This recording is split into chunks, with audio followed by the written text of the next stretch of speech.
ወይ ልክ ያጋጥኝ ሲያገባ እኔ በቃ እንደውም የገንዘብ ጓደኛዋን አግብቼ አሳያታለሁ እንዳታገባ እኔ የማውቀው ሰው እንዳታገባ ማለት እኔ በጣም የምወዳቸው ጓደኞች ወይ ለምሳሌ በጣም የምወዳት ጓደኛዬ ሆና ባሌን ብታገባ ያ ጓደኝነታችን ሊቀጥል አይችልም።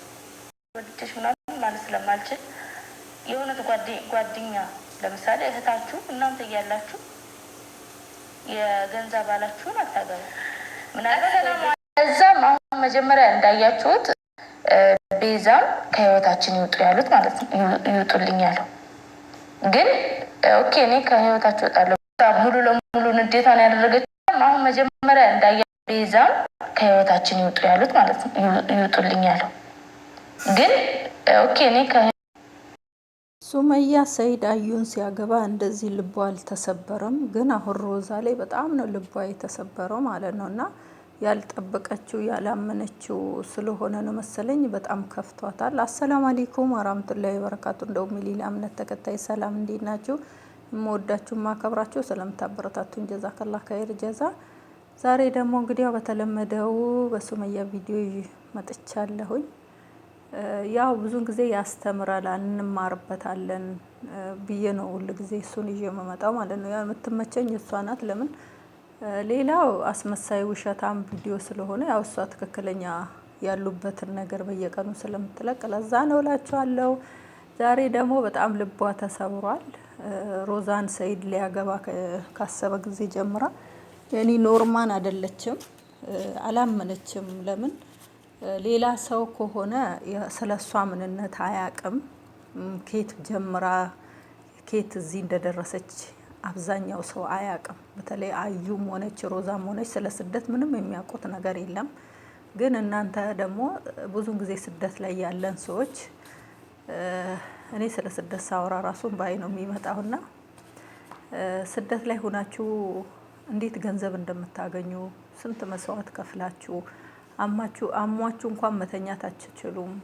እንደፈለጋችሁ እንኳን ያማራችሁን ነገር ሰርታችሁ አትበሉ። አንዳንድ ቤት የማይሰጠናለን ሰርተው እንኳን የድስት ፍቅፋቂ የሚሰጡናለን እና የልጆች ሽንት ዳይፐር ልብሳችን እንደ ልባችን አጥበን ሳይንኖር አሁን ላይ ነው እንደውም ሰራተኛ አንዳንድ ቦታ እንደው ትንሽ ቀያይራ መግባት የምትችለው በዚህን ሰዓት ማለት ነው እንጂ መጀመሪያ ላይ እንደውም በጣም ስቃይ ነው ያለው። የሚተፋበት አለ የሚያመናጭቁ።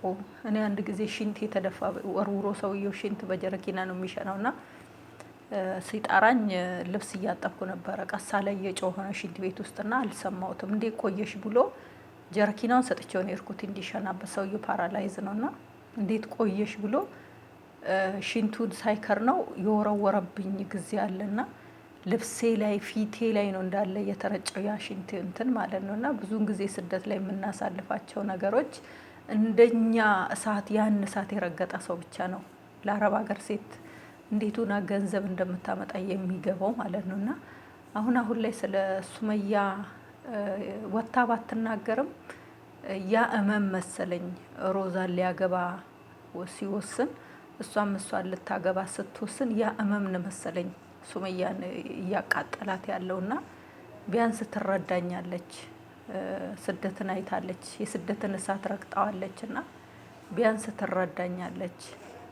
አታገባውም ቢያንስ እንኳን እንደምንም ዋጋ ከፍላ እንኳን እኔ በማላቅ መንገድ እንኳን ሰይድ ጋር ታገናኘኛለች የሚል ነበር። ያው ወታ ባትናገርም ያው ሁላችንም ሴቶች የሚሰማቸውን ስሜት ያው ሴቶች ይረዱታል። ስደት ላይ የሚሰማት እመም የሚሰማት ስቃይ ስደተኛ ሴት ብቻ ናት የምታውቀው።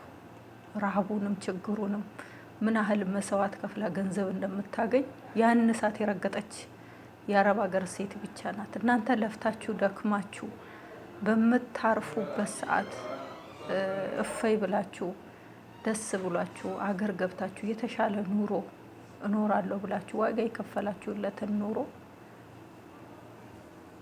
ሌላዋ ደግሞ የእናንተ ጓደኛ የምታቋት አብራችሁ የበላችሁ አብራችሁ የጠጣችሁ መታ ደግሞ ያንን ህይወት ስትቀማችሁና እናንተ በለፋችሁበት እሷ ተንደላቃ ስትኖር ምን ያህል ህመሙ ከባድ እንደሆነ የአረብ ሀገር ሴት ብቻ ናት የምታውቀው።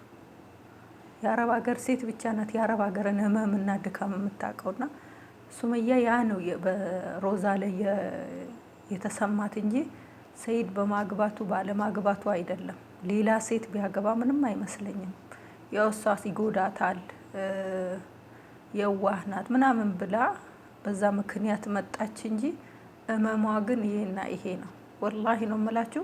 ቁጭ ብዬ ሳስበው ራሱ እመሟ ይሄ ነው፣ የሱመያ እመም ማለት ነው እንጂ ሰይድ ለምን 30 አይገባም? ምንም አይመስላትም። ግን ሮዛ ቢያንስ እንኳን አምናታለች ነበረች። በአካል አግኝታ ራሱ የመከረቻት ምን ማለት ያለቻት ራሱ እኔ እንጃ፣ በጣም ከባድ ነው። ግን ያማል። ካርዱን እያቆምኩ ነው የማወራችሁና የአረብ ሀገር ሴት ሲነሳ ልክ ሽንኩርት እንዲል ሽንኩርት ስከትፎ አይናች ያለ ሲነሳ አትፈልጉት፣ እንደዛ ነው የሚያደርጋችሁና ውስጣችሁን ስራችሁን ነው የሚነዝረው።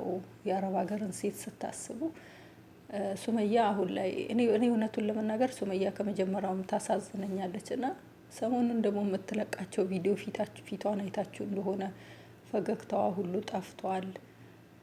አንዳንድ ጊዜ